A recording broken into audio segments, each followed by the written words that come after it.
Assalamualaikum warahmatullahi wabarakatuh. Alhamdulillah wassalatan ala rasulillah. Bagaimana kabarnya anak-anak? Semoga kita tetap diberi kesehatan oleh Allah Subhanahu wa taala. Baiklah, hari ini kita akan mempelajari tarkib atau kaidah di dalam bahasa Arab. Sebelumnya, silahkan diambil dulu LKS-nya, dibuka halaman 10.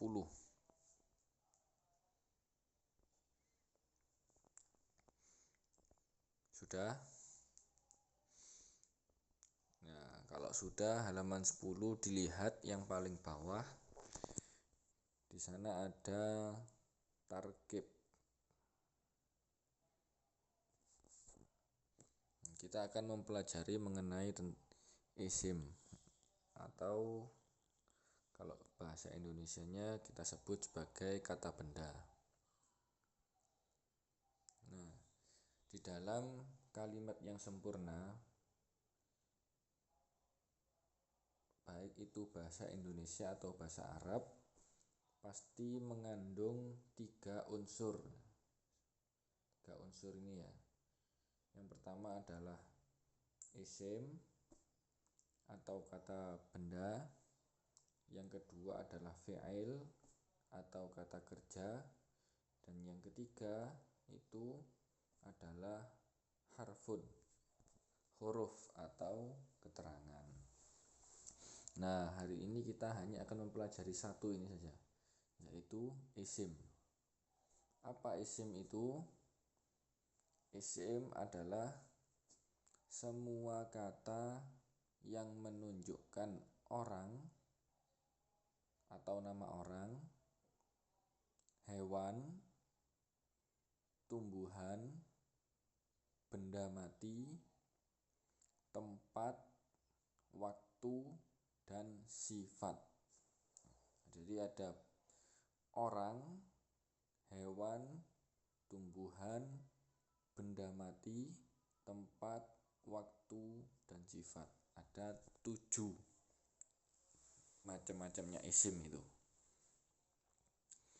Nah, contoh isim itu seperti apa? Nah, itu ada Muhammad menulis di kelas atau Muhammad menulis di dalam kelas. Nah, Muhammad ini adalah isim. Muhammad ini adalah isim. Nah, kalau tadi nomor 1 ada orang atau nama orang, yaitu Muhammad. Nah, Muhammad ini dinamakan dengan isim. Menulis adalah fi'il atau kata kerja. Sedangkan di kelas itu adalah keterangan. Sudah paham ya sampai sini? Intinya adalah isim itu kata benda. Bisa nama orang, bisa nama hewan, tumbuhan, tempat, waktu, bisa juga sifat. Selanjutnya, nah ini contoh-contohnya isim tadi.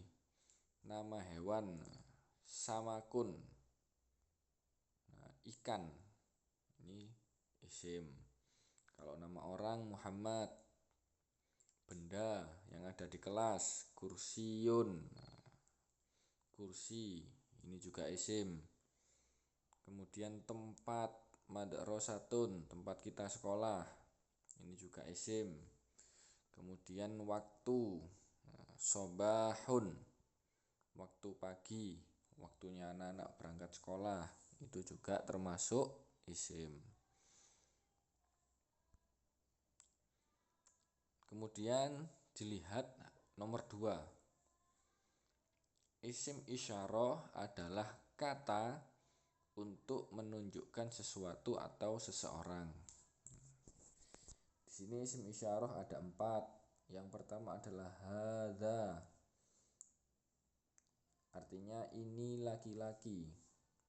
Jadi kalau saya ngomong ini adalah kitab, hadza kitabun, di menunjuk kitab, ini laki-laki.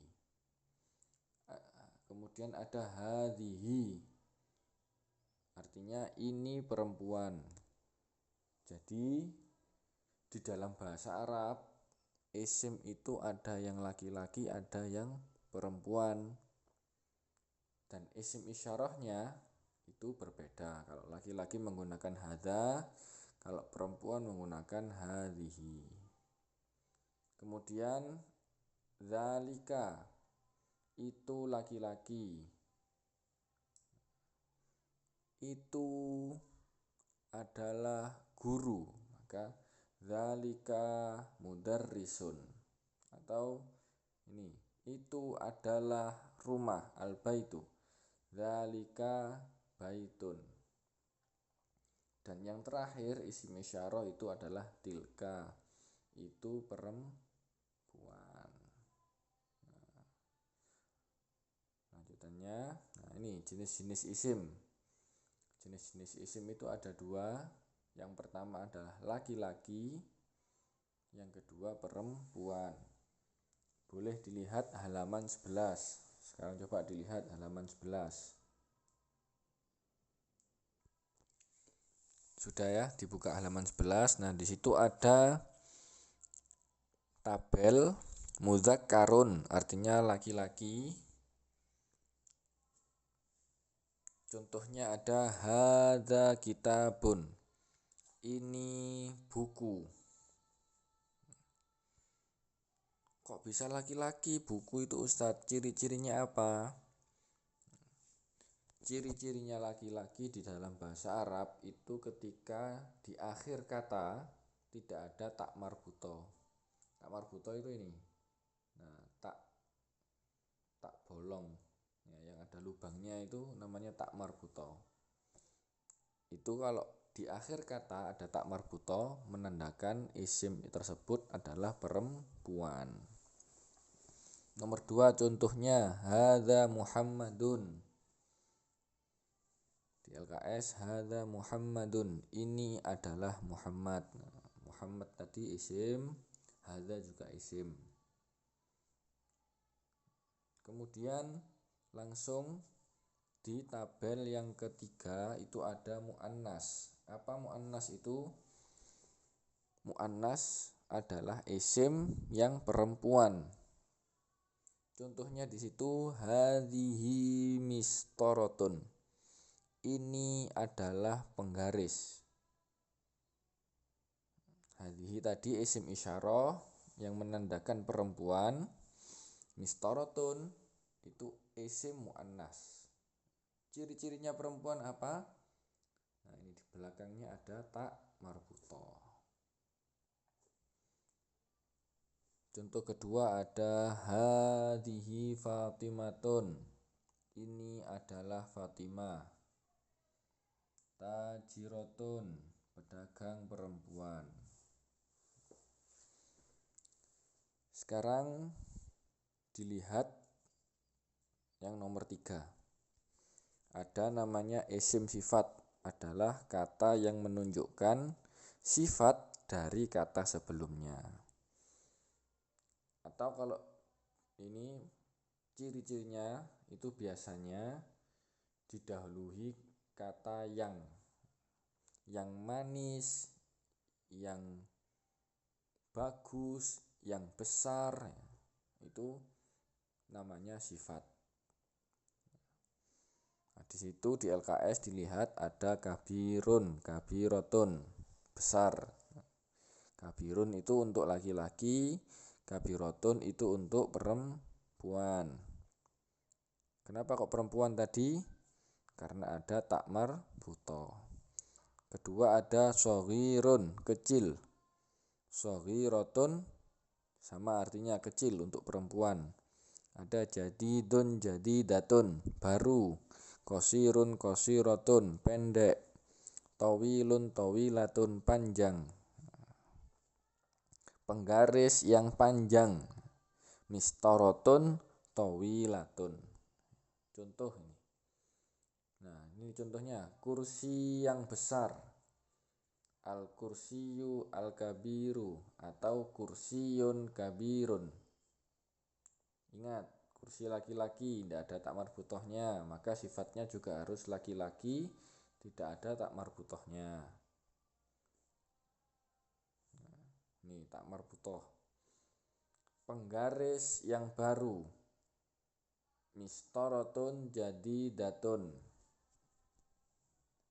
Ciri-cirinya sifat tadi didahului kata yang.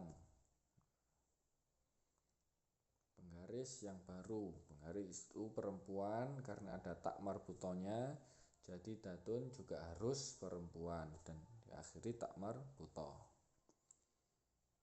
Contoh yang terakhir, bagus atau ganteng. Nah, ini Ahmad yang ganteng. Hadza Ahmadu jamilun. Ahmad ini laki-laki, maka sifatnya juga harus laki-laki. Baik, anak-anakku, itu tadi penjelasan mengenai isim. Ringkasnya, isim itu adalah kata benda, kemudian ada isim isyarah, yaitu kata untuk menunjukkan sesuatu atau seseorang. Nah, itu ada 4, hadza, hadhihi, dzalika, tilka, untuk laki-laki dan untuk perempuan. Kemudian yang ketiga ada namanya isim sifat, yaitu kata yang menunjukkan sifat dari kata sebelumnya, atau mudahnya itu biasanya didahului dengan yang bagus, yang besar, yang kecil. Baiklah, itu tadi sedikit penjelasan tentang isim. Semoga yang kita pelajari bisa bermanfaat. Kalau ada yang belum paham atau kurang paham, bisa langsung bertanya. Kurang lebihnya mohon maaf. Wassalamualaikum warahmatullahi wabarakatuh.